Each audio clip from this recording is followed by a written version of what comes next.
Agriculture बिफानाव B.Sc सोलोंथाइ लानानै आबादाव गोसो होदों गोजोंसार ब्रह्मआ।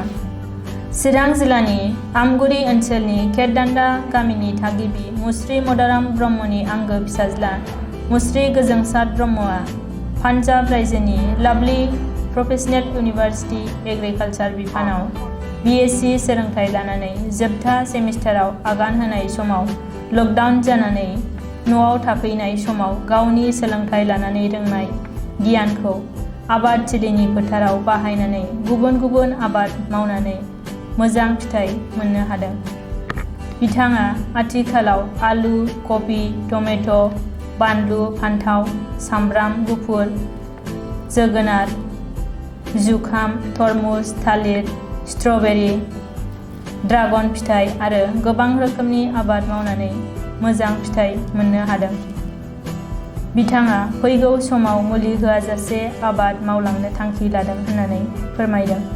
बेजों लोगोसे बिथाङा आथिखालनि लाइमोनफोरा आबाद मावनो बानायनि सायाव बयखौबो एसेबाबो आबाद मावनो खावलायदों। मानोना आथिखालनि लाइमोनफोरा मावाब्ला फैगौ समफोराव मानसिनि अनजिमा बांनायजों लोगोसे जाग्रा आदारनि अनजिमाया खम जालांगोन आरो बेराफारसेथिं जाग्रा सुबुंनि अनजिमाया बारा जालांगोन।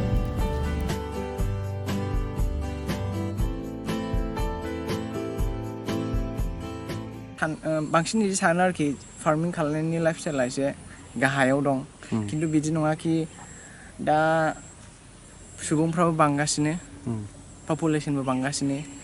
दा जों यंगस्टार्सफ्रा दानो गोसो होआबा बिदि फार्मिं खालामनायनि नङाबा उनाव जाहोनो थाखाय मानसिया खम थागोन आरोखि, खिन्थु जाग्राया बांसिन जागोन, ओमफ्राय प्रडाक्सन बानायग्रा खम जागोन।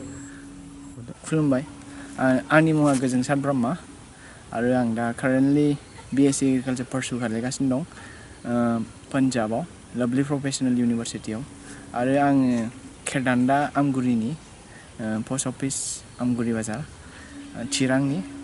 ओमफ्राय फरायनायजों लोगोसे एसे जिखिनि फरायनानै आं मोनदों थियरिटिकेल नलेज, बेखौ आं दा प्रेक्टिकेलि गासैबो बाहायगासिनो एफा एनै, जेरै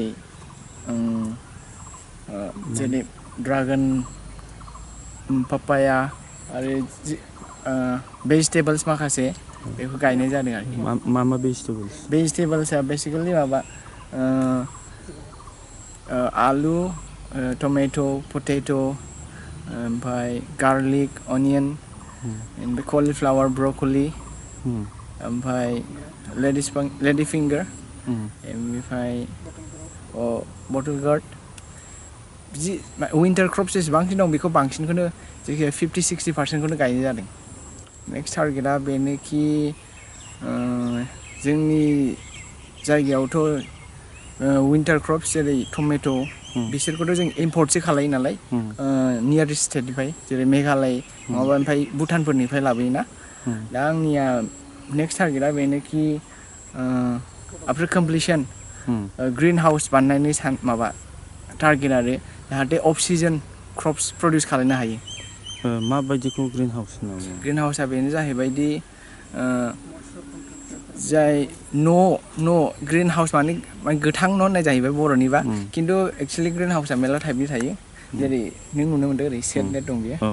बै ग्रिन हाउसआ बेनो जाहैबायखि मइस्चार कन्ट्रल खालामनानै क्लाइमेट, हिउमिडिटि गासिखौबो माने जे बुस्थुआ गुसु जायगायाव गायो बे बुस्थुखौ जोंनि जायगायावनो बे न' सिङाव फुरा गासिखौबो जेसेखि माबा टेम्पारेचार, हिउमिडिटि गासिबो कन्ट्रल खालामजोबनानै बे सिङाव गायनो हानाय न'खौनो ग्रिन हाउस होनो आरो।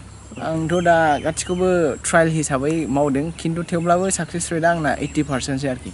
साक्सेस रेटआ माने फरायनायजों लोगोसे बे प्रेक्टिकेलि आं जेरै लकडाउनाव फैनानै खालामफैदों, दा एक्सपिरियेन्स मोनगासिनो दं माखौ खालामबा मा जायो बेखौ। आं अर्गेनिक थांगोन आरो अर्गेनिक मानोना दा जेसेबांखि हाथायाव मैगं जाग्रा जायखिजाया मोनो गासिबो इनअर्गेनिकलि प्रडिउस खालामनाय गोजा बांसिनानो बुंनो थाङोबा, जेराव बांसिन जों केमिकेल्स, पेस्टिसाइड्स बेखौ बांसिन बाहायनाय जायो।